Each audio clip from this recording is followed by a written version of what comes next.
And now, News Channel 10's 24/7 local weather first alert forecast. Well, good Wednesday morning, everyone. I'm meteorologist Shelden checking in with a quick look at your forecast. Starting off with kind of a recap of your Tuesday. Temperatures got up into the high 50s, low 60s yesterday. Of course, we had those nice calm winds as well and lots of sunshine.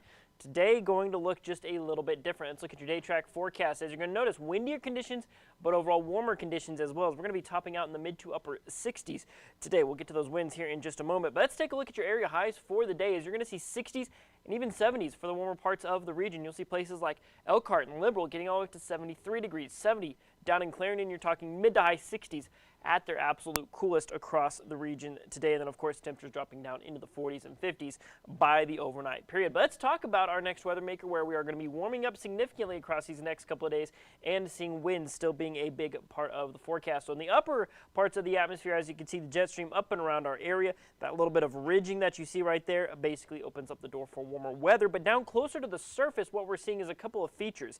You kind of have this high pressure system here bringing those winds out of the southwest, as well as this low pressure that's bringing some winds out of the southwest as well. Both of those are working together, pulling in those winds. That's going to help warm us up, but it's also going to be pretty blustery as we go throughout the daytime hours today. So let's talk about your wind tracker here. What we're going to be seeing as we head on throughout the daytime hours, 5 to 15 mile an hour winds by the mid-morning hours. By this afternoon, probably 15 to 25 gusts, upwards of 30 will be possible. Like I said, generally south-southwesterly winds. Even by this evening, those winds really don't relent a whole lot, as we'll still see somewhere in that 10 to 20 mile an hour range, even going into the early morning hours of your Thursday, where tomorrow, more of a westerly wind, but still that dry, warm wind going to keep those temperatures well above average for this time of year. Now, if there is a saving grace, look at our relative humidity values. And what happens here, as you can see, as we go into the quote-unquote heat of the day, we drop down into the 15 to 20% range, which is, of course, still very dry out there, but thankfully might keep those values just warm enough that so far no red flag warnings. Of course, still fire danger out there anytime it's warm, dry, and windy,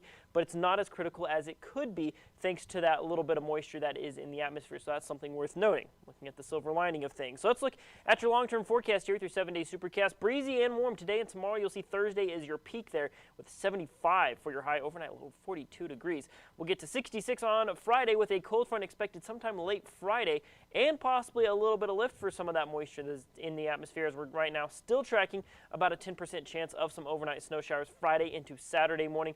We'll be down in the 40s on Saturday. Overnight lows drop back down into the 20s, and then we'll gradually warm our way back up into the 50s, which is about where we should be for this time of year heading into the latter parts of the weekend and into early next week. So overall, more sunshine than anything else, tracking some windy conditions, and like I said, hopefully a big change going into this weekend.